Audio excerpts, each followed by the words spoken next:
We love this season of the year because of all the new growth and especially the flowers. Our first guest has taken her love of flowers and has become a new local florist. Welcome Liz Binks with FIddleHead Farms to the table.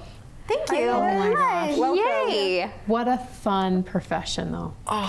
Doesn't this cheer you up every day? Like this would be a dream job. It is so much fun. Like, it is so much They're fun. so detailed. Like you could have just brought in one flower and I think we would have been like mystified, but you brought in all of these and it's just like, oh. I brought in what is blooming right now. I'm not technically a florist. I love to arrange flowers. I'm a flower farmer. So a flower farmer. So does that mean you're the middleman? I am the middleman. So I'm the first man. So you grow. You're the grower. Okay. And then what? So I have a couple different ways to project the flowers out into the marketplace. Okay. One is through a wholesale market called PickLink, and it's a collective based in Midvale, and 21 or 22 farms bring their products to the market for florists to shop from. Oh. Wow. 3 days a week, and so they come buy the flowers. A lot of them are event florists specific to weddings. And there are a few brick and mortar florists also that shop there, but they buy their flowers there and go off and create beautiful things, and then I get to see, often they will tag PickLink and I get to see what they do. And sometimes I'll see what I know I brought to market and I zoom in and I take a screenshot and then I send it to my mom because I'm so excited. Send it to Stacy. I'll send it to That'll make me happy. So that's one way. Okay. And that's probably 80 to 90% of where my flowers go. Okay. And then I sell market bouquets. If people just, DM me, call me. You'll put a bouquet together. I'll put a bouquet together and they can take it to their mom or whoever needs it. Because flowers. last week, right before Mother's Day, you put something out that said, hey, if you want a bouquet, swing by, they're this much. Yeah. Super affordable. Yeah, it was fun. So do you have like a morning every week that you go up to Midvale and do this? Do you have like, my set day is Wednesdays. My set day for harvesting is Mondays, or Mondays and Thursdays, because market is Tuesday and Friday. Okay. There's also a Wednesday market, but anyway, yeah. Okay. So those are the days I harvest. I head out early while it's still cool. These are ranunculus, and they're usually closed up tight in the morning. That's when you want to harvest them. So ranunculus. Ranunculus, yeah. Wow. So do you have any help? My daughter, Caitlin, is my first employee. Okay. She washes buckets and stamps the sleeves, and she'll start harvesting once she's out of school. So how did you learn the trade, or how did you get into flower farming? Well, it's fun. I've been a hobby flower grower for a few years. It's interesting. I've loved landscape design. I've loved anything plant-wise. That's where I studied. That's what I studied in college and so forth.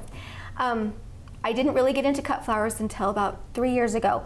And 2 years ago, I think, or a year ago, some dear friends who also have a flower farm in Spanish Fork called, their farm's called Fiore di Yoli, and their names are Reed and Yolette Warner. They came to me and said, we are looking for more growers to help supply the market at PickLink. Are you interested? And I was like, I don't know, am I? I don't know. And I just started dabbling, and now I'm hooked. I love it so much. It is such a joy. So do you have, what does one get into do this? I mean, do you have an acre, or do you have like greenhouses, or how does all of that work? I do live in the county, so I do have plenty of space. Perfect. But you don't need it. You don't need it. Some people are flower farmers on their quarter-acre lot. You can really pack a lot of room. You can pack a lot of things into a small space. But I do have a high tunnel, and so that's why I can get these. Because that's so intriguing. Yeah. And when you put that out specifically, is it because of the height? The stem length. I've grown ranunculus in the field in low tunnels before. Okay. And gotten them about this high, and I was intrigued and enamored with them. But it's a whole new ballgame now this year with the high tunnel. Or low, it's a high tunnel. Some people call it a hoop house. Some people call it an unheated greenhouse. Pull some of them out and show us. Oh, and go ahead. So this is what's blooming now. Yeah. But so you do them for every season, like I do. Summer bloomers, fall bloomers. And and I love there's kind of a new movement amongst florists, local florists, they want locally grown flowers because for several reasons. They last longer. They haven't been shipped. Okay. You can get things locally that you can't get through an international market because they just don't ship well. So there are many flowers that we can supply to them that's exciting for them, something new to work with, rather than just the standard beautiful flowers that come in and they're shipped in, but still they're just different, and they are excited about that. Wow, I mean, those look so, they look so perfect and beautiful. I know. They look not real, but they are real. They are real. Yeah, so I have, do you want me to pull some out? Yes, I just want to hear about them. Like, they're so there's the growing, and then and then the arranging. So did you take like an arranging class? I did. I took a class from Wright Floral in Springville. Okay. Oh, yeah. That was really fun. I loved it. I loved it so much. So I took that class, learned a lot of good basics. I'm not an event florist. I couldn't do what they do, but I can throw together market bouquets, and I'm learning. You I'm just having threw fun. together these, and they are just like a personal little something. I took some lilacs off the tree and put them in a vase, and my daughter came in, she's like, wow. They're just so floppy, you know? Like, I know I can't do it. I can't do it. You could do it. You could do it. I could barely get the little packet that comes sometimes with the bouquet and trying to keep them alive. Yes. And is there something to cutting the stem on a diagonal, or that is often is that touted true? As good advice. Yeah, it just gives more surface for that capillary action of that water. Okay. Well, that's probably the only thing I've learned. And do you have a favorite? Do you have like if you could pick, you know? Ranunculus are my favorite. These ones. These are just in the spring. It's so hard to say. I have to say goodbye in June to these. Oh, yeah, the orange I love. These little pink ones, is that a ranunculus? These right here. Yes, that one. Yep. Okay. Yep, let's pull that out. So that's, isn't that pretty? Isn't that gorgeous, right? Do they? What about this? So these. Oh, I know, that's allium. And it's just fun. And you might are see these in hard yards. to if I wanted to grow these in my backyard, how hard is it? You could do it. You could grow them in your yard. They do take a few extra steps because you buy corms, kind of like a bulb for a tulip or a daffodil. You buy the corm, which looks like a little dried, I should have brought some. They're like little dried octopi. Really? That's what they look like. And they have a little bulb with little things. with little tentacles. That's what it looks like. And you have, and generally, for good practice, you soak them for a few hours. Then you pre-sprout them in some soil in a tray for 2 weeks.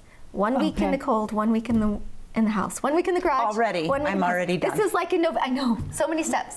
This is like a recipe for something that's like 10 ingredients. You're like done. I mean, nobody would have these. If I put these in my front, people would be like, how did you do that? Yeah. Okay, so a week in the cold, a week in the... It just to get some good, because then it pre-sprouts, so it grows some roots and a little bit of green, a few green tips. And then at that point, they're ready to plant. But if you're going to, you can plant them anytime. Well, if you're going to grow them outside, you need to plant them probably in March. Because they can handle the cold. They're a cool season flower, and they do need some protection in the winter. So if you wanted to plant them in November, you could, but you would need to keep the ground from freezing. You could use some straw, some frost cover, low tunnels. Then I have a low tunnel and a high tunnel. So there's lots of layers of protection going into these. Water them all winter, which is another hassle. So then you get long stems. It seems like so much for one little lady. So how do you manage your time? It's ridiculous. It's ridiculous. Yes, early morning hours, right? Yeah. But you can just see how happy she is. Right. The reward. Well, flowers always provide happiness, I think. I mean, just looking at them makes us all happy. They're so beautiful. So tell me about the purple ones. Yeah, that look like this is an ornamental allium. So it's in the onion family. And it doesn't smell oniony though. These particular ones don't. But yeah, those are easy. Buy the bulbs, plant them in the fall, you get them in the spring. And then they come up every year. And they'll come up every year. Oh, cool. Yeah. They're so tall. So that one's easy. There's another flower in here. Like this one that she's pulling out, totally looks I wouldn't fake. know how to put this all together. I would go like traditional, like roses and baby's breath. That's all I know. So these are anemone. Oh my gosh. Isn't that beautiful? And You love purple. Oh, I'm in love. Yes. Yeah. You're the purple Here are girl. some white ones. Beautiful. I didn't bring any Panda. Panda is white, has white petals and a black center, kind of like that, has a black center. I But like it. it's interesting, in the lighting in the studio, they're starting to close up, but in the midday sun, they just flare open. It's really fun, and then they close up tightly at night. Oh my Isn't that pretty? It would be so fun to also have you come back in the fall, because I've been over to your farm in the fall, and it's just as exciting and invigorating. A whole new set of things growing. Yeah, it's just as beautiful. Wow. It's just breathtaking. It's so much fun. Okay, so if people are watching, they need to follow FIddleHead Farms. FIddleHead Farms, Utah. Okay, I FIddleHead believe. Farms. Okay. Where did the name come from? Oh, okay. Well, do you know what a fiddlehead is besides the head of a fiddle? No, I It's don't. like the head of a violin. Right. Okay. So that's That one kind of the fiddlehead, scroll. Okay. So ferns, just your typical ferns that grow in the shade in the mountains. When they come up, they're shaped like that fiddlehead, and so they are called fiddleheads. FIddleHead Fern? And fiddlehead, it's the baby frond of a fern. Any fern, that baby frond is called a fiddlehead. And they're so charming, they're so delightful, I love them. And because of that, because of how much joy they bring me, in addition to the fact that my grandpa grew ferns in his yard in Springville and gave me some to plant in my home in Spanish Fork, so I did. And then I moved them to my new home, and they just keep living on. And so, because of that and that tie I have to my grandpa, Wow. that's the name of my farm. And, I did not know and then farms is plural because it sounds expansive. Like there's no limit. I love it. I love it. You're such a no joy. The flowers are such a joy. Thank my you gosh, this so was so fun to much. have Thank you for having me. Yes, best of luck. Thank you so much.